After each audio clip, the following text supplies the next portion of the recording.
What's up, people? What? Oh, come on. Properties, camera. Okay, then switch this camera to that camera. Oh, my camera's off. Oh. Oh, God. Okay. Okay. All right. Everything was on and popping, and then except for my camera. Literally except for my camera. So, hey, what's up, people? Yes, I am feeling better. Last week we had to cancel the stream. We had hurricane situations going on. The water in our house went, pipe exploded, went out. We had no water. But then we figured it out, and then I got COVID. Like, what? So we were actually pretty lucky as far as hurricane stuff was concerned, but the water and then COVID, right? Yeah, and the penguins are back. I'm back. The penguins are back. You guys are back. We're all back, people. Let's go. So, any water damage? No. I didn't have any. Our fence was fine, and no trees of any kind of craziness. So we're good. So here's how tonight's gonna work. I have an announcement. I'm going to answer a question about initiative in DC20, and I'm going to reveal the 0.9 initiative system for DC20, showcased here live in the live stream. And then we're going to answer some questions. So hold your questions for right now. And then we're good to go. My family, Luis, my 4-year-old also got COVID. So it was just me and him, and we kind of rocked it out together. And then the wife and the 1-year-old rocked it out together. So yes. Yes. And then Araxis, hope you made it through barrel okay. Got my power back late Saturday. Thinking those that don't. Yeah, for sure. My cousins live around in this area, and they just got their power back today. So wild and crazy stuff. But everybody's making it through, and I appreciate all the love. I see the pocket dimensions here. So and they're saying for everybody to like the video. Appreciate y'all. And Highland Cow had a super chat that says early fee. Highland Cow, that is a first. An early fee, that is a first. And Araxis gifted 5 Dungeon Coach memberships before the stream even started. Let's go. And then, wait, I missed it. And then what else happened? And then Cephas, session 0 of my first DC20 campaign tomorrow. Oh, let's go. That's so exciting, Cephas. Let's go. I love that so much. That type of stuff makes me so excited. That's crazy. Why no unarmed / wrestle fighting style for the fighter? So yeah, Geo, in general, the quick answer for that, the big picture is fighters are masters of weapons and armor.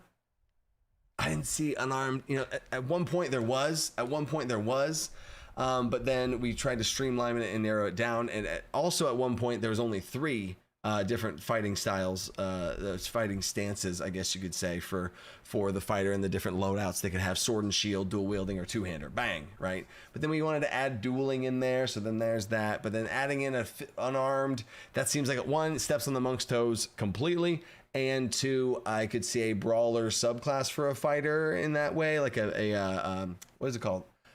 Improvised weapons, kind of a street fighter, huh? See what I did there? So that's why that is their Geo. So it's maybe a subclass for the fighter and or obviously monk, right? So there you go. And then Cephas, I see you on the session 0. That is still so cool. All right, so pugilist, heck yeah. Monk subclass for sure. Liam with a super chat. 0.7 armor update, 0.7 weapons upgrade, 0.9 shields update. Liam, they're actually, you're onto something. 0.8 was a weapons upgrade. 0.9 might be an armor and shields upgrade. And the new armor and shield system that the team is building and proposing right now might be similar to the weapon system. I don't know. Everyone loved the weapon system. Right? So there may or may not be something that is similarly structured to the weapon system for the armor system. Super interesting for that, armor and shields, right? So stay tuned for that. Noah's excited. Trixie Ray's excited. Kindly Cryptid, I see you, bro. Hey, Kindly Cryptid, you might be reviewing that stuff, right? Adventure Studios, what's up, dude? That's the go, dude. All right, so announcement, initiative, and then I'm going to jump into the Q&A, right? So weapon system, great. Thank you, Christine. The weapon system was I love it.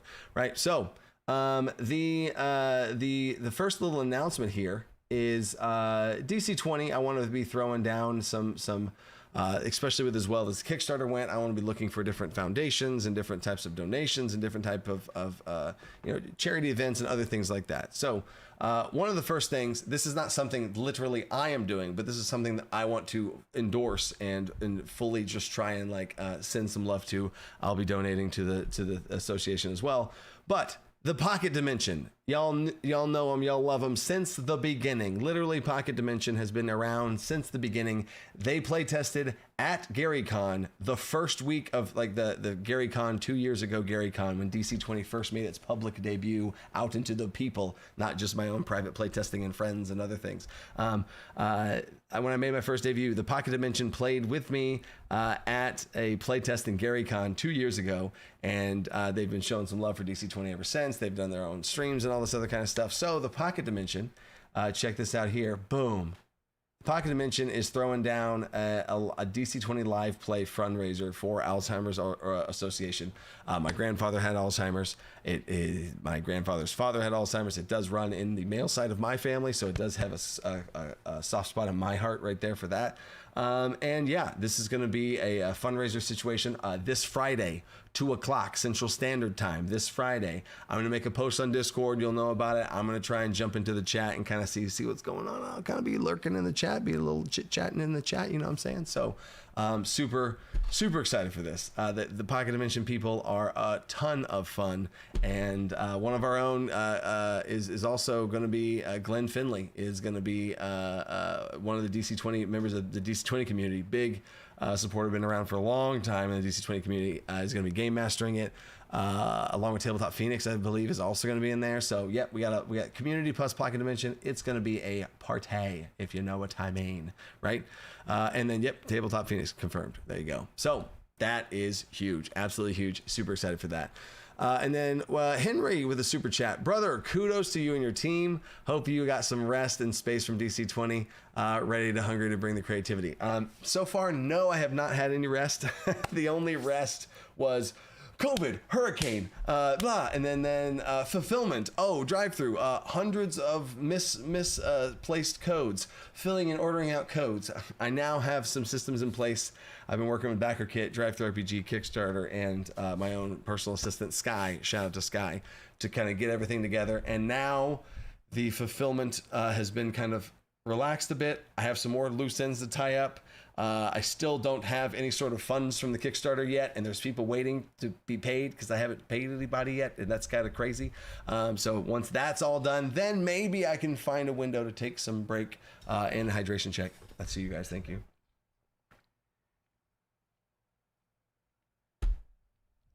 Wow, that was a big hydration check.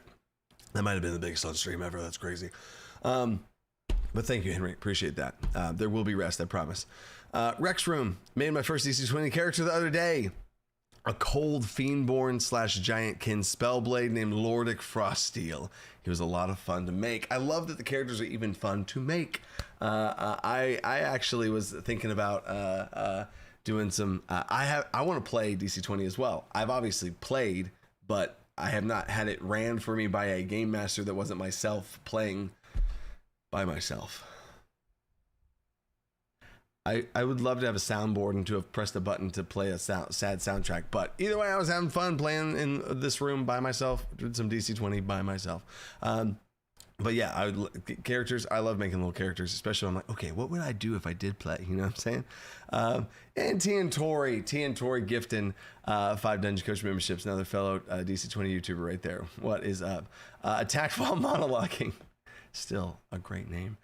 Try not to be late. Take my money. It's okay. I was technically like a minute late as well. I was putting down the kids.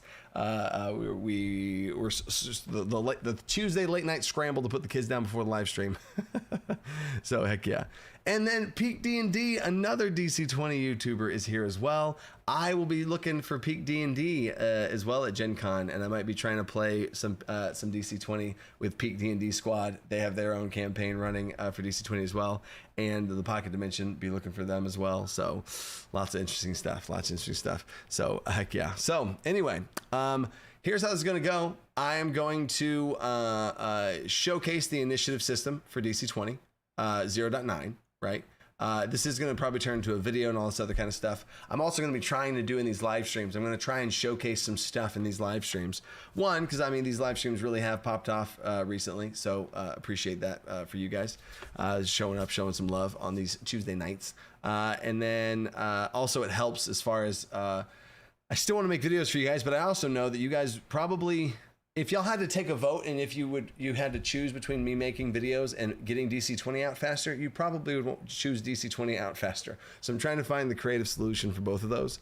So I'm going to have this thing I'm about to say be a video. So this also is going to be a behind the scenes look at a one-shot take of filming a YouTube video all in one take. So pow, there's that. So got to get me some hydration going.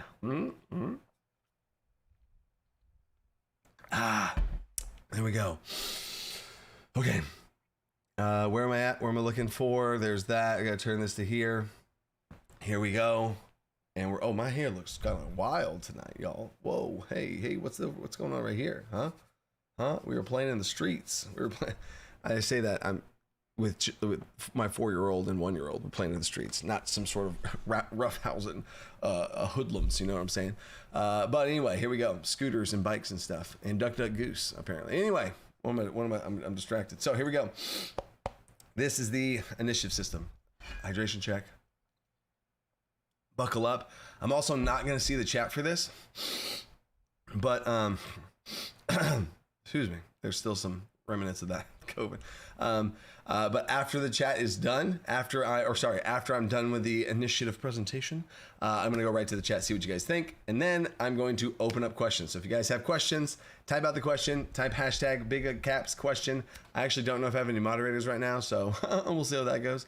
And then we'll snag them up then. Don't ask them yet. Moderators don't know if I have any not to answer them yet.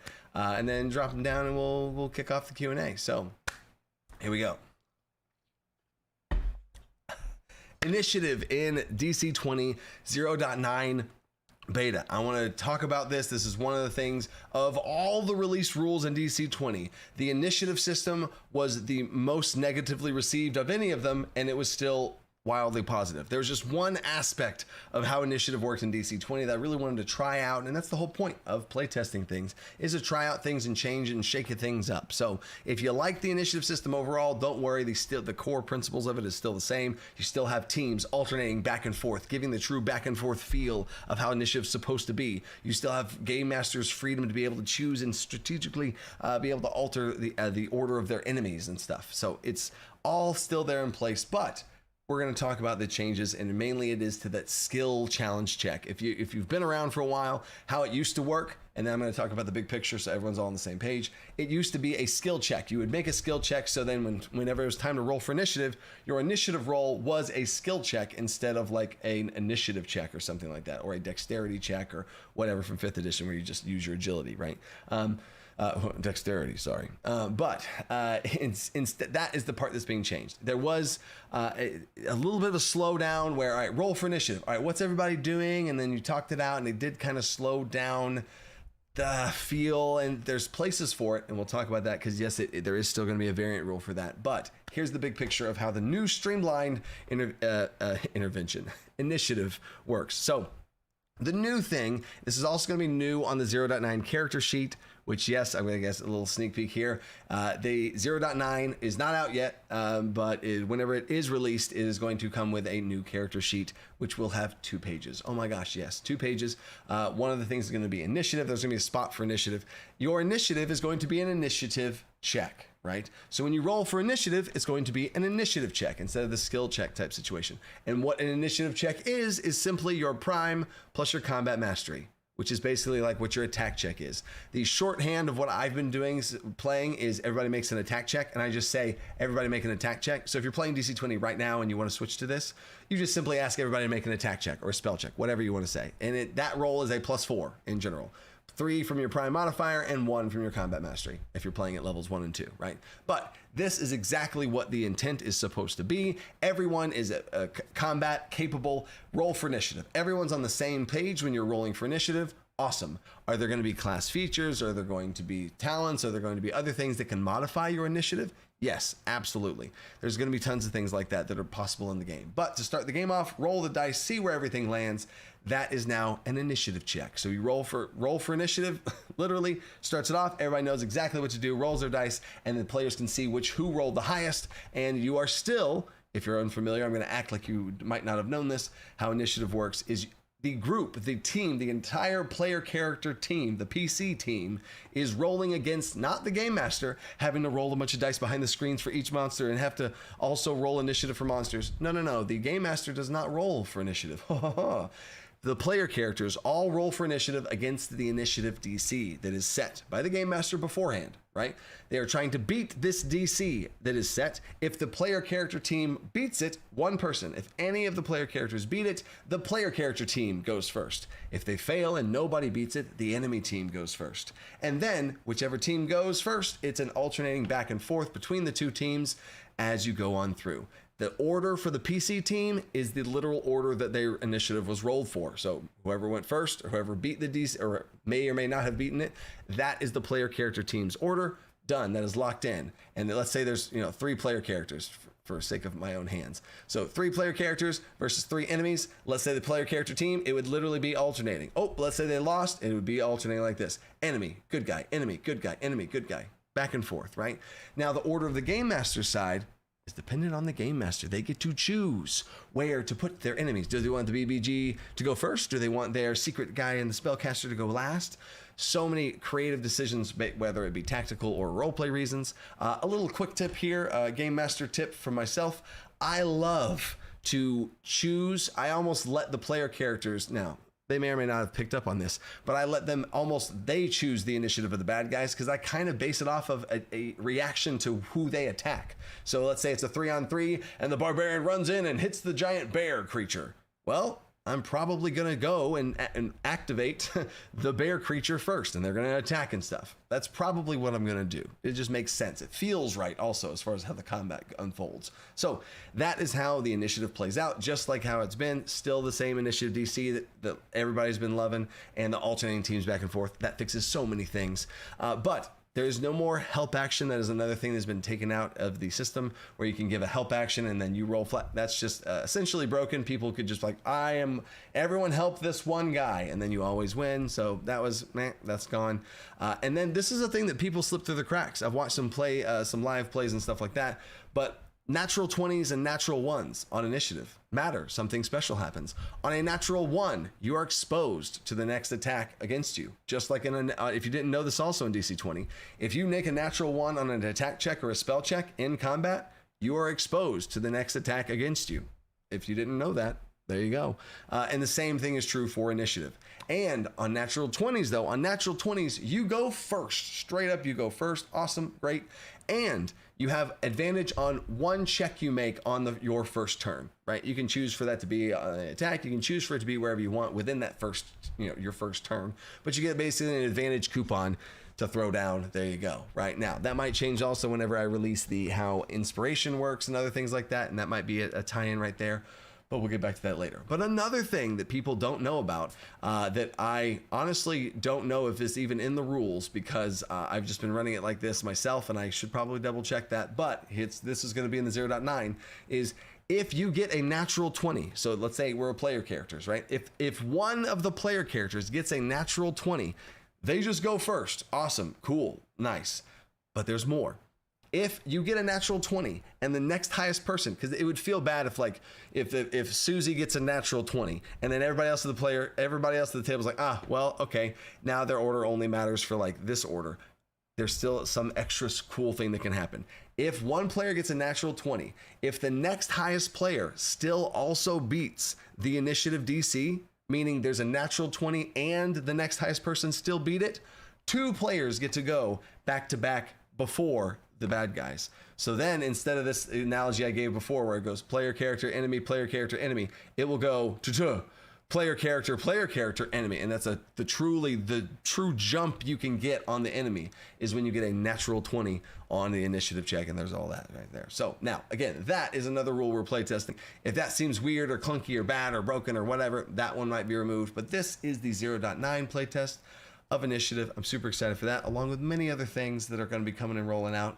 Inspiration might be another one of those that gets into 0.9, along with subclasses, which is the biggest, most important thing, as well as maybe the armor and shields rework. Y'all love the weapon system, so check out, there might be a armor and shields system that is it works the same way. Y'all love the weapons so much, we're like, well, all right, let's look at the rest of the equipment and see if we can build it up like this. So stay tuned for more. That is the big picture for initiative 0.9. Stay creative, things in the box. Peace. Whew. Oh my gosh, wow. I almost instinctively went to click stop recording, which would have ended the stream. So that would have been bad. So hydration check, and then what do you guys think? Swarm poke. Help action's gone because it was just broken. People, if you figured it out, then be like, okay, there's a players of 4, then if all you need is to beat the initiative DC to go first, then these 3 player characters would just give a help action to this one, and this player would roll for initiative with a D8, a D8, and a D8 from these players, and they would just absolutely, of course, beat the initiative DC. And then now what? You know, so that's just not it. It was too OP. Exactly, Emmett. Exactly. So yeah, that is the there we go. That is now we're caught up. Wow, that was fast. Amazing changes. Thank you, Kaizo. Great one take. Thank you, Velios. Yeah, those are always man, if you rewind 5 years ago when I first started YouTube, not a chance in hell I would be able to I should show. Should I? No, there's no way. If I knew where I could find it, I would, but I might. Maybe next live stream I'll show a clip of a just absolutely botched takes of me trying to film a YouTube video and how bad I was. But anyway, and then yeah, there we go. So that is the picture, and now ask your questions. Ask your questions. I'm pulling the question lever, right? Am I the latest subscriber? Love that for me, Danny Juarez. I love that for you too. That's awesome. That's funny. And then, okay, so now I don't want to miss any super chats. So let me come back here and answer those from anyone that's tried to sneak by me while I was doing a thing. Kyle Doring, hydration check. Thank you. I need that. Any chance we might get the 4 bonus class ancestries in the beta? Oh, you'll 100% get it in the beta. If so, when do you think? Just add a Terraborn in my campaign. Let's go. The ancestries would probably be 0.10. If I had to guess, the 4 ancestries, they would probably be 0.10. I really want to focus on the subclasses, and I ultimately 0.9 and 10. I want to get. That's so important. 0.9 is so important because I want to open up the level cap for you guys, level 4. And it will double the level cap of DC20. It'll go from 2 to 4 in one expansion of 0.9. And so that's huge. And then also spells are huge. Those are massive, massive priorities. And I have to prioritize those. But I mean, there's still going to be things being worked on with the 4 ancestries. And then they might show up. I mean, as soon as I can, with those 2 being the absolute priorities. And then Paul Bailey, late to the party tonight. Hyped to be here, but quick question. What's up with the character creator app for early backers? What's up with it? I just got a message from Nick. Crunch is the director of the dev team. Nick is the guy that kind of heads up the digital character creator, and they've made some progress, and they had some questions for me, and they asked the direction and stuff, and we had to make the decision of, do we release it right now? And like, oh, it's missing some things here, there, this, and there, and here, there, this, and there. Or do we fill in all of these gaps? And it would take a couple of bit more, more time, this and that. And so they asked me, and I made a call about which things were needed for the baseline character creator and which things we will open up over time. So the call in general that I made was, we are not, whenever we first release it, it's going to be a level 1 character creator. It's not going to have level 2 talents and then be able to level up and all these other things, because that would just take more time. So it's going to be able to create a level 1 DC20 character, all the autofills and all the different nice quality of life stuff. And that's going to be the first version that the early backers get. And then it'll keep getting expanded on and upgraded and updated and all that kind of stuff. So literally just started talking about was talking about it earlier today. So heck yeah. And then Liam, thoughts on making initiative a skill tied to prime like awareness. A skill tied to prime like awareness. That way players can make building heavy to higher initiative. Oh, that's interesting. That's interesting because that's technically what it is. But it's a combat mastery. I liked it initially, just to get y'all in my head for 2 seconds. I liked it initially, but then I didn't like it as much because then if you want to have the min-max or combat people, they're now going to be like, well, I'm just going to max out initiative. You know, and then that's no longer a choice. And then now it feels like you have to make that choice. And then now initiative, you know, when you roll for initiative, you didn't put points into it. Now you're behind, and if you don't put points into it, you're staying behind the curve, blah, blah, blah, blah. So I was going to make a note about it, but ultimately another reason is math is if you tie initiative to combat mastery and it's not a skill that you have to put points into or else you get lower and all that stuff, and you're hurting your team now because you're going to have a lower chance to beat the initiative DC, all that stuff, is everyone's initiative is going to be absolutely mathematically understood and known by the game master. My player characters are level 2. They have a +4 on their initiative check. I'm going to make the initiative DC here. The math all works. It's all very simple. But if you have one rogue that's initiative, and you know what I'm saying? So that would be why that's a no there. Aline, is that how you say it? Aline Jaeger. No one finds bugs like end users. Just saying, release the creator. I love that. So yes, and that's ultimately was also the call I made is, yeah, let's just get out the level 1. Let's get out the level 1 version. Let people be able to make a level 1 character. I don't want these huge gaps in certain things, but yeah, level 1 character and then go from there. So heck yeah. And then now I'm going to see if I have any moderators because I don't think that I do. But I might be wrong. So let's see. We're going to go to the moderation chat. Oh my gosh. Wolves is here. Wolves is here. I am here and ready to roll. Freaking props to Wolves, y'all. I got to give him a freaking raise. Which don't you worry, Wolves. You got it. It was funny. Wolves was talking to me. He's like, oh yeah, something about the Kickstarter. But I was like, bro, give me what email did you use? I'm gonna hook you up. So yeah, he backed the Kickstarter and all these things, and lots of people on my own team backed the Kickstarter. And I'm like, guys, I'm gonna give you guys stuff. It's like, what are you doing? So even my own team is buying the Kickstarter and things, and I was like, stop it. Let me. I got you guys. So I thought that was funny. All right, so Wolves is here and he's got it. Let's go. So. Let's go. Sean OTT. Hey, DC, I'm going to be heading to Gen Con on 3rd and 4th. I was curious if you're going and if I could perhaps play with you at one of those days. Oh, I know. Sean, I appreciate the super chat. But ultimately, actually, can I say this right now? No, I don't know if I can say this right now. I am keeping my schedule open to play with someone at DC, to play DC to Gen Con. I am keeping my schedule open to be able to run a game of DC20 for someone very important. So yeah, stay tuned for that. So yeah, that's gonna be a thing. So I will be there, but my schedule is wide open, but then also very empty, if you know what I mean. Because I'm just keeping a clean slate and be like, no, I'm not doing anything. So I'm just going to walk around.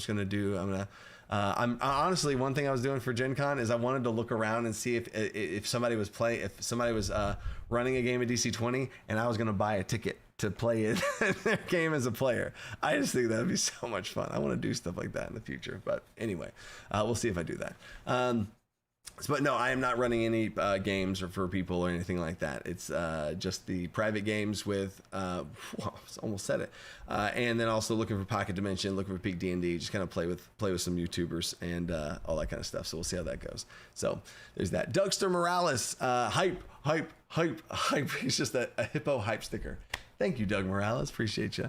And then Regan P. Love the icon with a freaking lightsaber. Can you add a mechanical benefit for better beds? What? Could you add mechanical benefit to better beds? Better beds. Reagan, what are you talking about? Better beds? Mechanical benefit to better beds. There is a mechanical benefit called a full rest. And if you have a better bed to sleep on, you gain full rests in DC20. So there's that. But I don't know what you're talking about, Regan. I'm sorry. If Regan says something to clarify what a better bed means, let me know. Wait, they were talking about getting a good night's sleep versus difficult rest. Well rest. Okay. Yo, what's up, Cynic? Yo. So if that's the case, there is I think the rest system in DC20 is hits the full spectrum. You have your quick rest for the 10 minute, just boom, done. You have your short rest for you're actually like wanting to do something and accomplish something during that rest, like mending things, repairing things, looking for something, for scavenging, whatever. And then there's the long rest, which is your standard long rest, and you can even take a half long rest, which means it could be interrupted by combat or something like that. And then there's your full rest. So I in general, I don't see any gaps as far as need for more rest. 4 was already pushing it. I almost didn't want to do 4. I wanted to do 3, but there you go. Hydration check. Also, timeline for 0.9? No. One thing with 0.9 is I have promised myself, and a lot of you out there understand why, I've promised myself I'm not saying any release dates for anything at all. And that's not coming from a bad place. Trust me. If anyone wants to get DC20 out, it's as fast as possible. It's me. But at the same time, I'm not going to sacrifice the quality of the game to, blah, blah, blah, blah, blah, right? Especially the end of the game, right? Different playtest things and getting things out there for y'all to playtest with, there's going to be, we can move a little bit quicker there, but I don't want to try and like rush a game out and stuff like that, nor do I want these absolute wild stress that comes with saying a release date. So Thomas the Less, favorite idea from the community so far? Whoa. So the weird part about that is there was like on Discord, there's this whole thing. So my process was I would go through before a new update was done. I'd be like, all right, cool. I feel like I'm done. Like whenever we went from 0.4 to 0.5, I was like 0.4, I finished working on 0.5. I was like, all right, 0.5, in my opinion, is ready to be released for 0.5. Timeout. Let's check the 0.4 community, which was a much smaller community back then, but let's check the community ideas. And there's like feedback on Discord and other things and different documents and stuff. And I'd read through those and take notes of the things. I was like, ooh, and then keep going from there. And then so then that was processed, and I'd go back through the whole thing. So I would say there's not something that like stands out to me of like the community just threw out this idea and that idea turned into this rule. I don't think that has happened as much as it's just been the feedback on if things are good or not, right? I think that's been the most important, kind of like I just said with initiative. The community was very, when I say it was pretty much like the only thing negative about DC20 was the initiative. There was another period where people were talking about the prime modifier and where it comes from and cap versus highest and all this other stuff. But as far as initiative, the community's been the most helpful with, I love this thing, I like this thing, I don't like this thing, I hate this thing, that's been the biggest level of community feedback. But as far as rules that stick out of my head, that's not as prevalent there. So there's that one. I'm sorry if I don't have a question on that. Also, it's hard because it's just so much, especially now. I have an entire Sky's going to just be fully dedicated to that entire process. Like a whole person's now being put on it instead of me combing through it. It's going to be me and another whole human going through it. I'm sure that's going to keep increasing as we keep growing. So yeah, Paul Bailey, just a big fan. Keep it up. Cheers. Cheers, Paul Bailey. Paul Bailey, another super chat. Appreciate you, Paul Bailey. Gosh, it's just not even a question, just the hype. Appreciate you, brother. Regan, bed. I was thinking of lifestyle expenses from D&D. Lifestyle expenses from D&D. Oh, I see. So in general, I don't have plans for like, oh, you have to spend this much gold per day for a lifestyle something or other. And then if you don't, then there's mechanical punishments and or maybe mechanical benefits depending on how much gold you're spending I could see in the advanced gameplay guide, which is the game master's guide for DC20, in the advanced guide I could see some sort of thing like that alongside the wealth system and other things like the systemized gold in that way, but I don't think that's a good quality of life thing of like, oh yeah, let's like right now in the campaign I'm running, I have a drain of like food. They have to spend they have to spend a gold.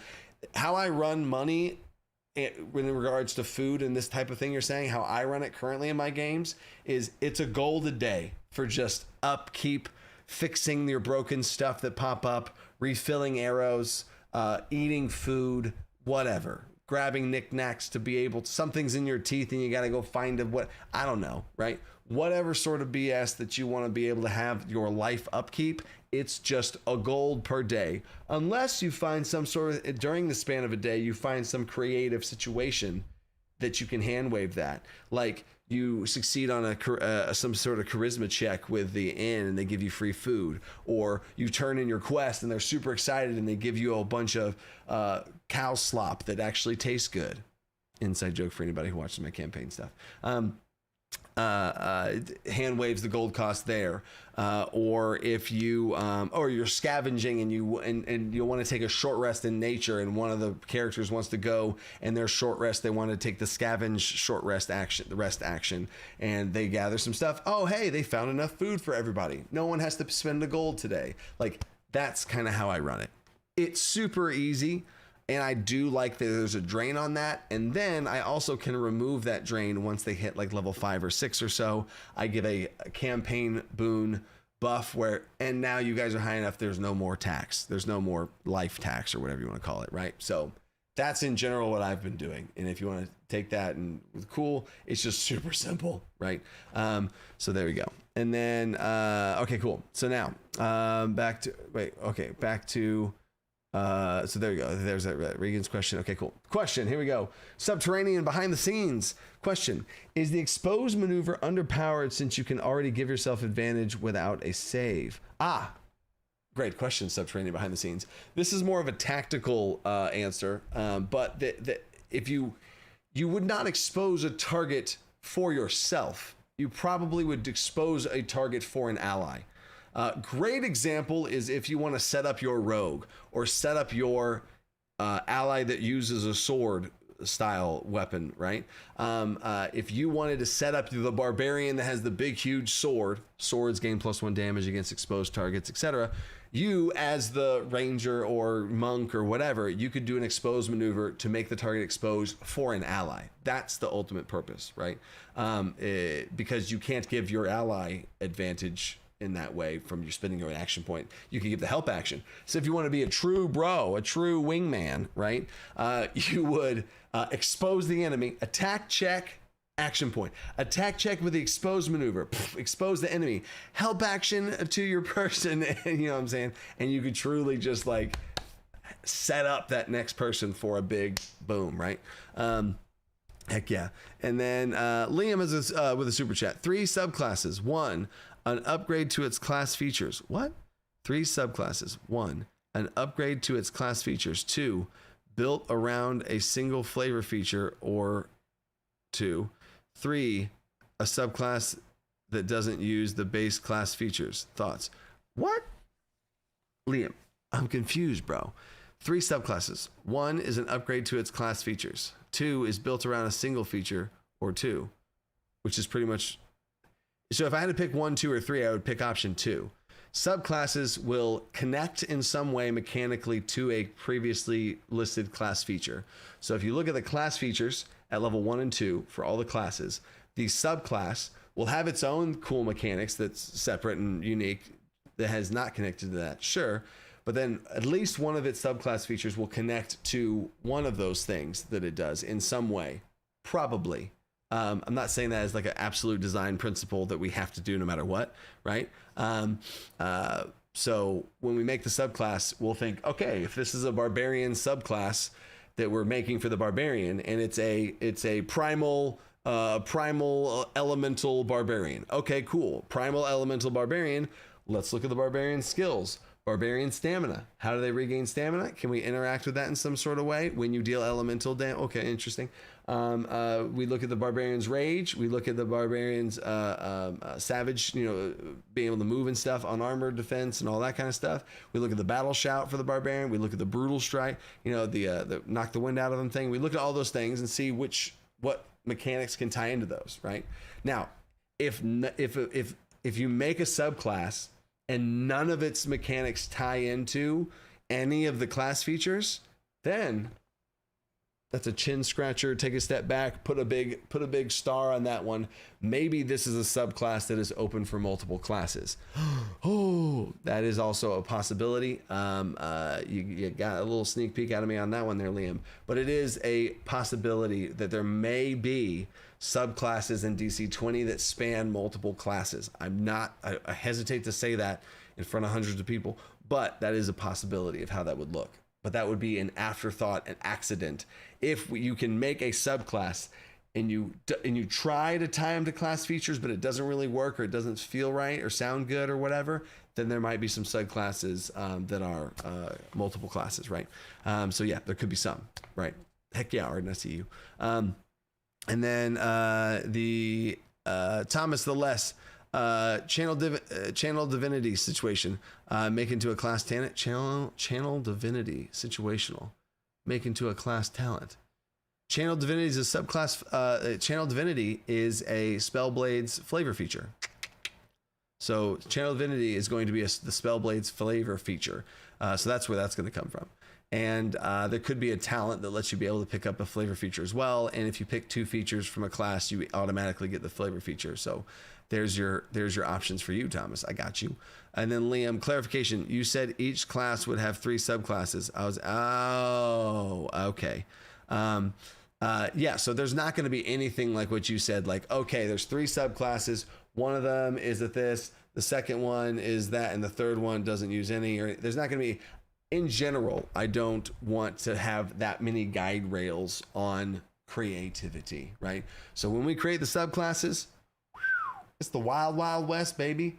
What are we going to do here, people? What kind of subclasses we got? Crazy ideas. Go crazy, right? And then we'll see when the dust settles from all that creative explosion, we'll see where everything kind of sits there. So I hope that makes sense in the wild, wild west of creation. Next question, Big Brain 05. What is the design goal of the initiative system? See, I love these type of questions, but I have to keep in mind, lots of people don't like game design theory discussions, right? So with that in mind, the goal of the initiative system is to solve a few things. One is back and forth. I think it is terrible in initiative whenever all the PCs go, then all the bad guys go, or vice versa. All the bad guys go, then all the PCs go. It is wildly back terrible, and it's out of your control as the game master in 5th edition. You roll those dice and then like, oh, I hope that I don't get screwed by the order or something. And then also as a game master, if you roll in that one on initiative for the BBEG, now your whole blah, blah, blah. You know what I'm saying? It's so terrible. So in DC20's initiative, as I just, listed off, you get the back and forth. It's part of the system. You don't have to roll for initiative as the game master, which cleans your hands from a lot of things and time. I don't have the time to roll for initiative for all my I got so many things to do as a game master. Last thing I want to do is roll for initiative. And you could pre-roll for initiative. Sure, more prep on top of that, and then the dice can screw me over and I can, you know what I'm saying? No. Why? Set the initiative DC. How hard do you want it to be? The players establish their order, see if they go first or not. Awesome, props to them. Then you as the game master can choose when your bad guys go when it's your enemy's turn. It's so much fun. I will never run initiative, even if that's weird to think of. I was gonna say whenever I don't know when I'll ever play 5th edition again, which just sounds weird to say. That's the first time that's happened. But anytime I run anything, that's just gonna be how I run initiative, regardless. You know what I'm saying? You can use that system for Pathfinder, DC20 5th edition, whatever, right? But there's some goals, and there's more goals than that. But that's the big picture of what I think a lot of it solves, right?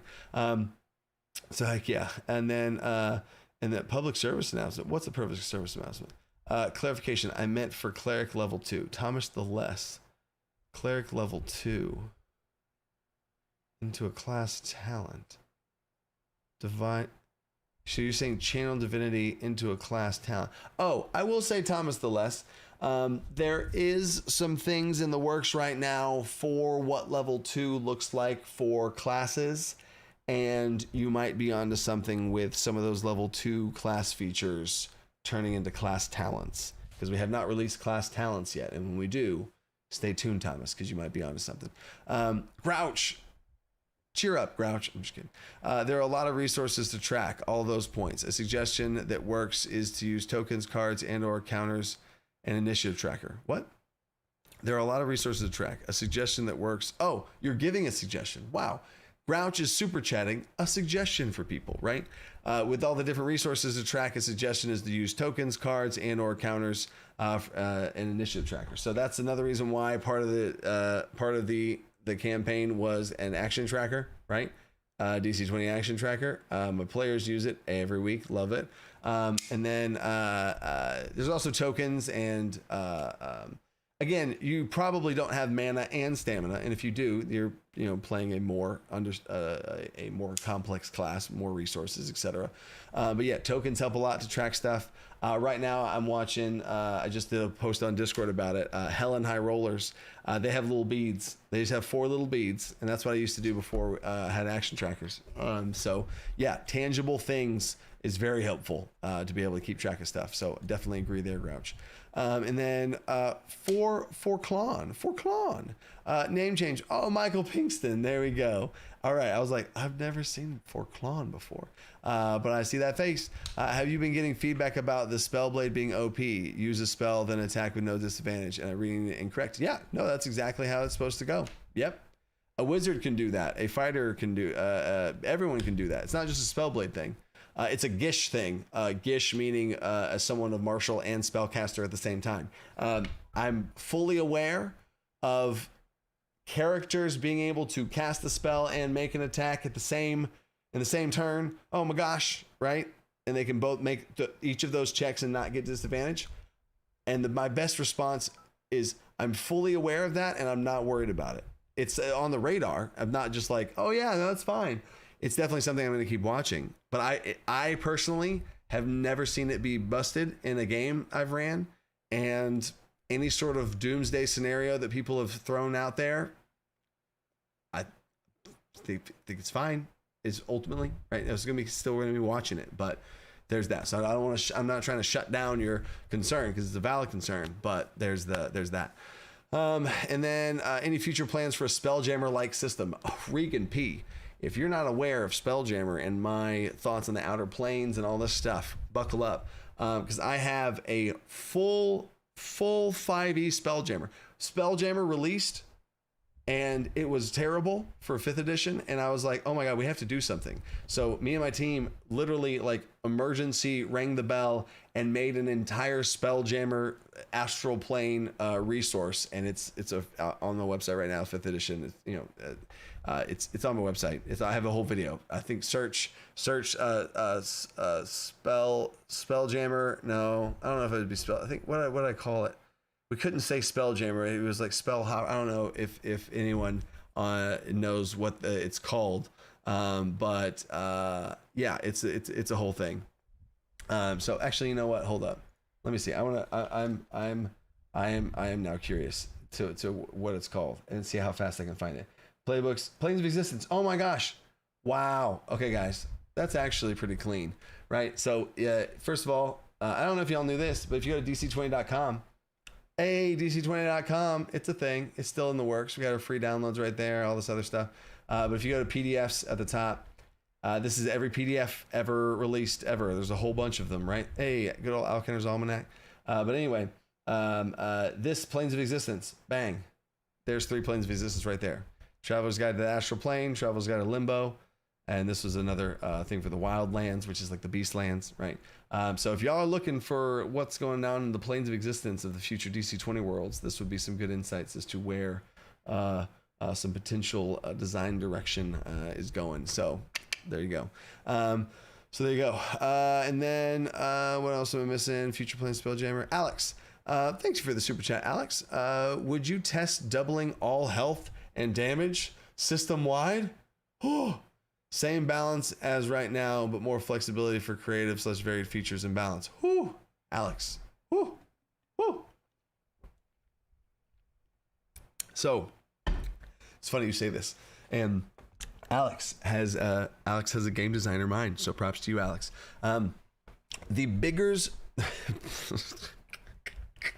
The bigger numbers get, the easier they are to balance. So the most difficult game to balance are numbers or low numbers, games with low numbers. Because when you make a tweak, if something's +1 damage, whoa, right? So if a sword deals 5 damage, oh, a dagger deals 3 damage. Okay, well, if a sword deals 1 damage and a dagger deals 1, you know what I'm saying? So this is where you start to get some nuance and crunch and other things like that. So my best answer to your question, Alex, is the team also voiced the same concern that you did. And man, if we just made the numbers bigger, it'd be easier to balance. 100% correct. If we made all the numbers bigger, it would be easier to balance. Correct. Here's the coaching brain in me. Why not, while making a system, make it the most difficult to balance? And then when the system is more rigorously pushed to its limits because it's harder, we have a weight vest on. Imagine trying to train for a mile and you got a weight vest on. God, I'm just trying to run a mile. I got this weight vest. It's so much harder to balance a game with lower numbers. But I think the game is better with lower numbers. It's easier to calculate with lower numbers. It's easier to do math with lower numbers. Heavy hits matter more with lower numbers. Whenever you have that by 5s, every by 5 is +1 damage is a lot if your damages are lower. And if we start doubling everything, so then now, okay, so if we want to double, that means every 5 you beat the armor class by, you add 2. Now that's not as intuitive. You see what I'm starting to get at, right? So what I think is in the best spirit of DC20 is to keep the numbers in the most difficult to tune spot, keep them low as possible, balance it the best we can. And if we get to the end of the road and we get to the spot where we're like, all right, the game's done, is it balanced truly? And at that point, we'll say yes or no. And I think the answer to that will be yes, the game will be balanced, even without doubling the numbers. And then we'll ask ourselves the question, because if we double the numbers, would it be easier to balance? And that's just a yes, always. That's always going to be a yes. But is it worth it? Is it worth it? That'll be the question we ask at the very end. We're at the end of the road. It's like, all right, do we double the numbers and double the health and double, and everything's all the same scale-wise, but is that a better game? And that's when we're going to ask that question. But I think we'll be in a better spot, in a more rigorously balanced spot, because we keep the damage numbers low. I think is going to be ultimately my answer there. So hopefully that makes sense. And then Aline Jager, again with a super chat. Thank you. So glad to be a small contributor, but I had some dental work done today. Oh, ow. I feel like I've been punched in the face with brass knuckles. I'm out. Oh, yes. Go lay down. Go lay down. Don't smile. Don't laugh. Don't watch something sad on TV. It's terrible advice. This is terrible advice. I know, but thank you for that. And yeah, dental work. Oh my God. Don't even. Molars and there's cavities and freaking braces and oh gosh, don't get dental stuff. Appreciate you, Aline. Appreciate you. All right, next question. And actually, we're in overtime now, y'all. So here's how overtime works. At the end of the stream, I am going to give away an upgrade to your DC20 stuff. I'm going to give away a copy of DC20. And at this point now, this is no joke. It's not just a copy of the alpha like we did in the past, right? Where I gave you a copy of the alpha and no. This is a full copy of DC20 and all upgrades to DC20 until its full release. You'll be put on that special list, and you'll be sent a free code to DC20 on all of its upgrades, right? So that I give away this every single live stream at the end of every single live stream. And the cool, super special, awesome thing for the people that have been here in the trenches for a long time is if you give me the email, if you win and you give me your email and you were a Kickstarter backer, props to you. I'm going to upgrade your stuff, and I will either upgrade you to the digital, whatever tier you're at. I will make it more shiny. I'll add in a book. I'll add in a hardcover book. I'll just freaking make it rain on your backer pledge. And that's another props to those backers who made DC20 what it is right now. So there we go. And I'm going to do that every single stream. I'm going to upgrade, give a copy of DC20 away. Or upgrade a backer who's been in the trenches for this whole time, right? So bing, bang, boom, done. And there we go. So let's freaking do it. So how this works, say something in the chat right now. Say something in the chat. I'm going to answer a bunch of questions as fast as I can. And I'm going to set a timer right here. And then you have to say something in the chat so that the chat knows that you're here to be able to win. So say something, and then I see all the somethings, or in a penguin emoji. I should rig it to where if you do a penguin emoji, it takes you out of the winning. But anyway, Chad Geralti, what's the downside to fighting with two weapons over a two-handed weapon? Downside of fighting over two weapons over a two-handed weapon. Dual wielding weapons each weapon deals less damage. So dual wielding is only one damage. What most your weapon can do while with only one-handed weapon is one damage. A two-handed weapon can deal 2 damage. Ooh, sick, right? I also do love how simple those numbers are and keeping the numbers low. But the benefit of dual wielding is that you can make 2 attacks before the disadvantage kicks in. Pretty nice. But the advantage of a two-hander is you deal more damage, like per swing, right? So if you want to be efficient with your action economy and you want to make 1 attack for 1 action point, it deals 2 damage. You're technically dealing double damage in that way. So I think it is pretty balanced as choices as far as choice is concerned. I have insomnia. How do you handle invisible monsters, i.e. 7 monsters and 3 players? What? Indivisible monsters. Oh, for initiative. Dang it, I should have said that. Shoot. Oh, I should have said that. Dang it. All right. No, you're right. 2 ways to handle it for initiative. If you have a mismatch of monsters and like say there's 3 player characters, if you don't have enough, you can do 2. So let's say there's 3 players and 7 monsters. Sure. I would do 2, 2, 2, 1 is really how I would do it. 1, 2, 3, 4, 5, 6, 7. Right. That's how I would do it. And if the player characters won, I would do 3, 3, 1. So 3, 6, 1. That's how I would do it. Or if you wanted to still do 2, 2, you could still do 2, 2, and then the rest of them, right? So no worries there. That's how I would do it. Dennis Holanda, question: subclass sneak peek. I do subclass sneak peeks every Wednesday. Every Wednesday, I have a patron live stream where we develop the game of DC20. We brainstorm stuff. I show you all behind the curtain as best as I possibly can. So yeah, that is a thing that I do for patrons, and also not something I could do in a freaking super overtime questions. I appreciate you, Dennis. Patrick Lamar. I will say Genie Warlock. What? Patrick Lamar. Question. A new member, thank you. Why not use initiative just for the DC? Natural 20, natural 1, and then let players choose their own order. It would be great team exercise and add strategy. I've thought of that. I've thought of who wants to go first and this and that and the other, and that is something that I want to have be a variant rule. In fact, I'm going to add, just because you asked that question, I'm going to make a note here of add team choice variant rule for initiative for the PC team to choose when they go, right? So they all still roll. They all still roll to see who, goes first, and then they get to choose, and the game master gets to choose. I think that is that's not off the table either. So I'm going to take all of that. I'm going to highlight that. I'm going to copy paste that. I'm going to pause I'm going to add another minute back to the timer here. I'm going to go to the 0.9 rule things, put in initiative notes, add a note there, and then bing, bang, there you go. Okay, cool. And Shannon McLaren, question, what happens with multiple nat 20s on initiative? The same thing happens. So if two people get a natural 20, then the next highest person would try and still beat it and also go first. And if freaking everyone rolls a natural 20, wow, that's nuts. And then everyone would just go first. And that's the situation where you're just like, okay, I'm fine with that. Party Hardy, new member, question, will there be a spell creator like the weapon creator?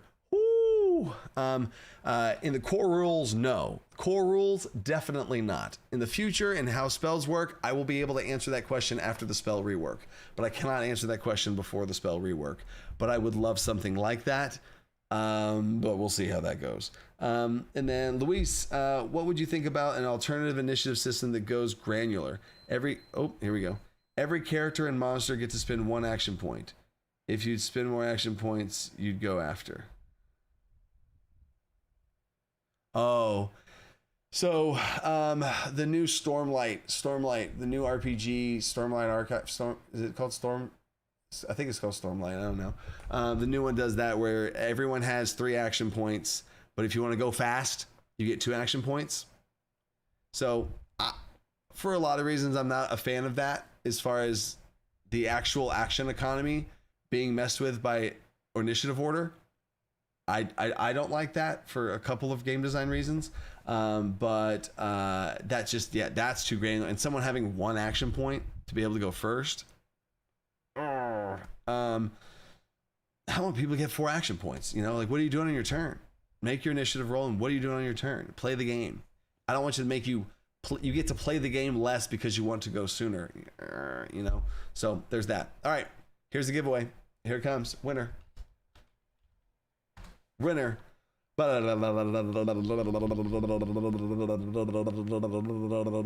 is terrible. Hydrate. Everybody's saying hydrate. What? And then, Claudio Wild.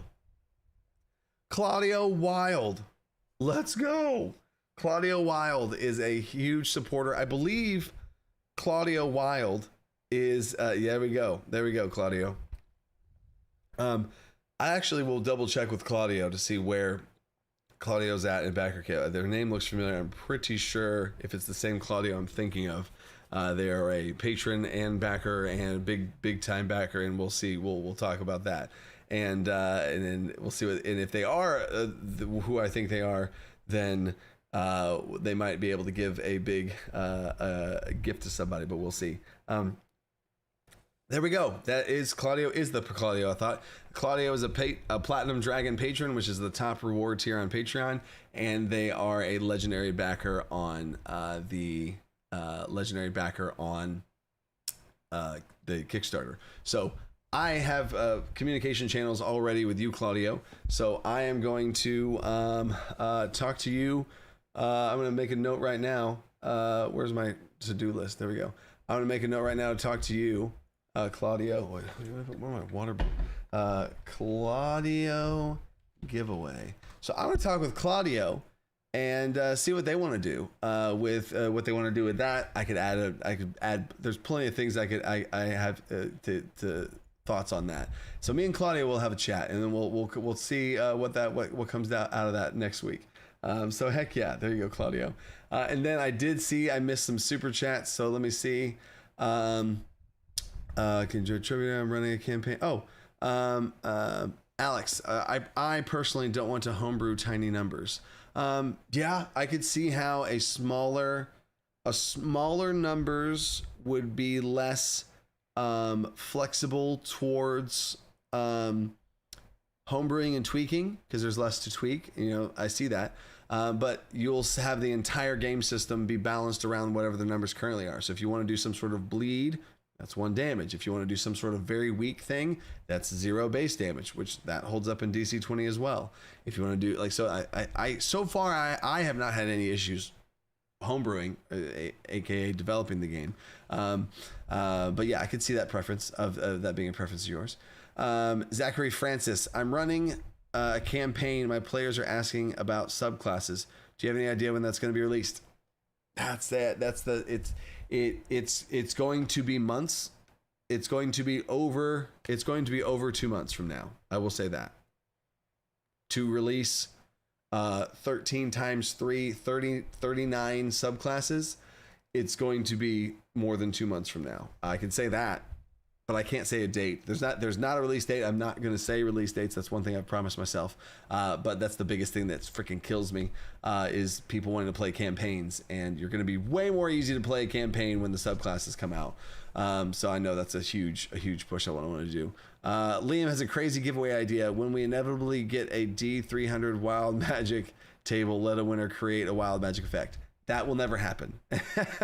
Sorry, Liam. I will never, and I've said this before when the Kickstarter, someone said like, oh, make a Kickstarter backer tier be like $5,000 and they get to add something to the game. I care too much about this game to be bought and have someone just out of nowhere add something. You know what I'm saying? Now, could there be like some sort of community created thing we do, and we have this like side thing that's not in the core rules, but this thing that we make in live streams and people add effects to, and we have like absolutely, we could do something fun like that, right? But I don't want to have some officially published thing be something that's like, oh, the random winner giveaway says something, and regardless of how I feel about that thing, that now goes into a spot, and you know what I'm saying? So if I'm not going to have a $5,000 purchasable thing for people to add stuff, then there's no way I'm going to, you know what I'm saying? So hopefully you see that comes from a place of love right there. But for the game of DC20, and I want to make sure that I can do everything to curate that. And then Highland Cow, winged arms requires flying beast trait. Is that so you can't have flightless winged birds? Highland Cow, you are starting a penguin conspiracy that winged arms flying beast traits so they can't have a flightless winged bird. Wow. You have started a conspiracy now against me, Highland Cow. So thank you for that. And then Velios, could you release any of the math you've done for homebrewers, like a creator's guide, the way low numbers aren't so daunting? 100% Velios. There's going to be, now I don't know if this is true, right? So I'm not trying to brag or boast about this in any way. This was a goal of mine. I don't know that I accomplished it off the top of my head, and talking with my own YouTube creator audience. I think that I was, but my goal as a content creator for 5th edition is I wanted to be the homebrew guy. That was my goal. I just homebrewed the mess out of 5th edition. That's all I did, right? Made a book about it. That's what I did, right? That's what I left to go full time to create 5th edition homebrews. That was my jam, right? So if that guy, being me, whether I was that or not, who knows? Now DC20, right? So if the creator of DC20 has this homebrew blood and origin in my bones, right? Then 100% I'm going to be giving homebrew guides to people to do my own game, right? So absolutely. So yeah, there's going to be class guides, subclass guides. Well, that's going to be in one thing. Monster guide, all that kind of stuff. And there's a monster resource that we're working on right now that might just freaking blow y'all socks off. Nobody in the industry's done it, and it might be crazy for us to do, but we're going to freaking do it. So last second, King, appreciate you. Lightning, I can't wait to see who the DC20 homebrew guy is. I'm going to find him. So in a good way, I like that. Not like I'm going to find him and take him out. Anyway, so until next time, y'all, stay creative. Think outside the box. Love y'all.